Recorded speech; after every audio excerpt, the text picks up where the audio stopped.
Ladies and gentlemen, thank you very much for your greatest support. I really appreciate what you're doing because without your support, this channel cannot grow and it cannot be where it is as now. I would like to talk about this thing, but before that, let me appreciate those who already subscribed because you are doing a very wonderful job. Your support, I really appreciate it. You really deserve a thumbs up, and I really appreciate you guys for what you're doing. Now, in this video, I would like to talk about the issue of regarding Gashagua in United States of America.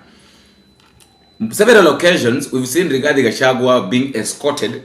At first, he was escorted using the United States of America's escorts police.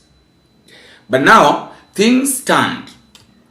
And regarding Gashagua was now being escorted, being given a security by the FBI. Surprised, eh? So regarding Gachagua is in the United States of America.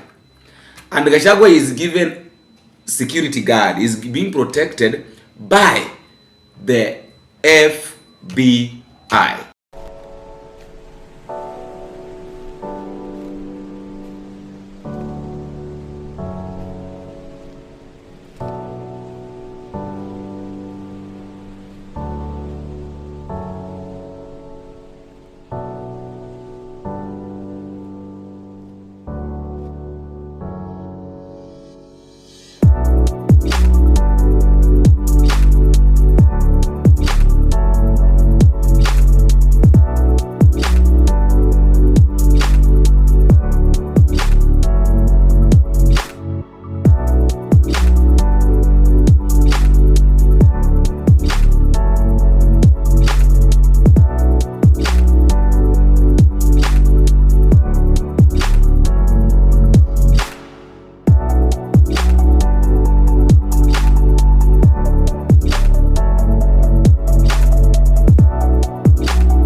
The federal barriers of investigation.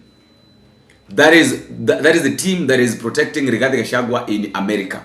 Now, I have a friend of mine who stays in Philadelphia, and I think he's the person. When I was talking about this, he sent me a text and tried explaining to me, because I remember in the previous video I asked that why is it that Rigathi Gachagua is being protected, is being given fully protection by the United States of America, the way it is.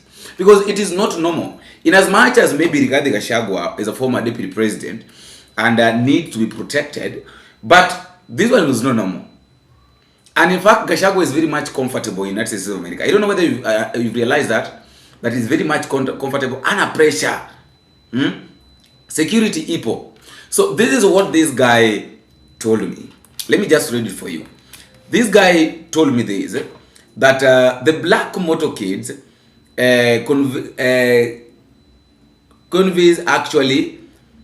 convoys are actually FBI vehicles.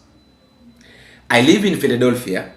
You can hire police, but you cannot hire FBI agents for personal protections because their purpose is national security. Someone very powerful in the Trump administration is secretly helping him. Trust me, I have many theories as to why they are doing it. Don't forget, Trump and the Republicans don't like Ruto. Remember when Senator Jim Reese and other Republicans criticized him for his speech in China about changing the world order? The American government wants info, and Rigathi is a perfect person to give it to them. They'll use it as leverage to destroy Ruto. Now, I want us to try to understand what this guy is saying.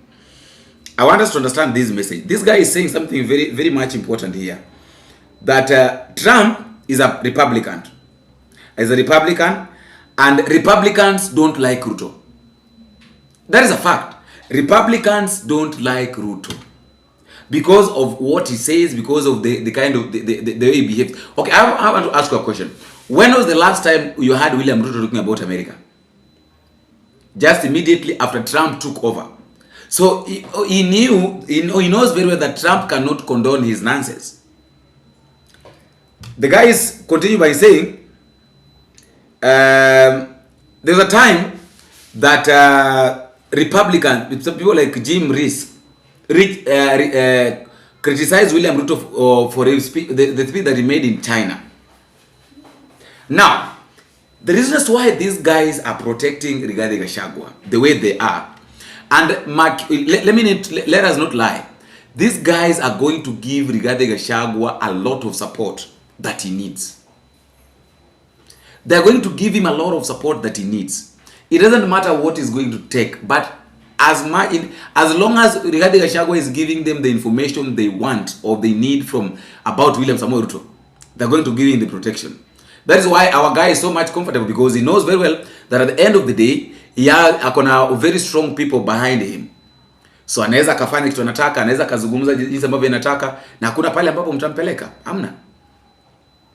So are you seeing the scenario? So Trump wanna target Ruto, and the only person they know, because remember Rigathi Gachagua said that mimi nimefanya kazi na Ruto na namuelewa vizuri sana tena zaidi. I know his loopholes. I have just seen a clip in 2017 when William Ruto was deputy president. He was saying that if re-elected together with Uhuru Kenyatta, free education for primary and secondary will continue. Mpaka form 4 watasoma bila malipo yoyote. Sasa kuanzia Januari mwaka ujao, masomo kutoka standard 1 mpaka form 4 itaendelea bila ya wazazi kulipa school fees. He is president. He has trashed all that. And what is sad is that this money that was meant for free education has been diverted by the National Treasury, by the experts ODM brought to government. They have diverted money for education. The money is channeled through the security sectors, is withdrawn in cash and given to William Ruto. This money William Ruto uses to bribe leaders, church leaders, to bribe members of parliament, to bribe members of the county assembly, to bribe everybody in Kenya for political support. The back of this money is what Soprano is using all over the country. This money that was meant for education is what this Soprano guy is having helicopters, the way Professor has said. Today they were in Mombasa. The helicopters are almost having an accident in the air because of the sheer number of helicopters hovering all over. And this is money that was meant for education. And I cannot understand how Soprano, who is a professor, would want to take part in going round wasting money meant for education on nonsense and politics. But sometimes I was just thinking about it last night. How did we get here? Why is William Ruto destroying education? And I thought about it at night, and I have come to the conclusion is the advisors he has chosen. William Ruto has many very advisors, very educated, but they are all flower girls. They don't advise him on anything, they are just for show. I was his deputy, so I know. When I tell you, I know what happens. He has two advisors whom he takes advice from. Oscar Sudi, who is a standard 3 dropout. Farouk Kibet, who is a standard 6 dropout. So these two advisors have no value for education. So they have advised William Ruto to get money meant for education and take it to bribe people on useless empowerment programs that are not empowering anybody. I saw a lady in Kisii complaining that after spending the whole day for the empowerment program, she has a group of 31 people that were given 2,000 shillings.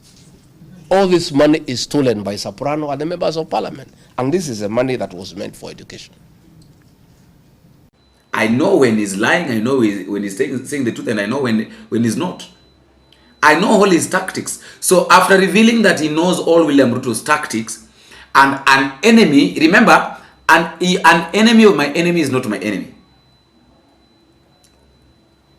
I want us to understand this, that an enemy of my friend is not my enemy. But an enemy of my enemy is my enemy. So, Ruto is an enemy of Kenya. Is an enemy of Rigathi Gachagua. Now, Americans are enemies with William Ruto. So they are making Rigathi Gachagua like now their friend to get to their enemy, or to get the information about their enemy. That is what is happening. Trump, Ruto are enemies. Gashagua, Ruto are enemies. Trump and Gashagua are not enemies. So Trump is using Gashagua to get to Ruto. So seeing all these protections, Apanapale, all these things, that is what is happening. And I really thank you guys. I really thank you very much. I won't mention your name for security purposes. But thank you very much for giving me this information. I really needed it.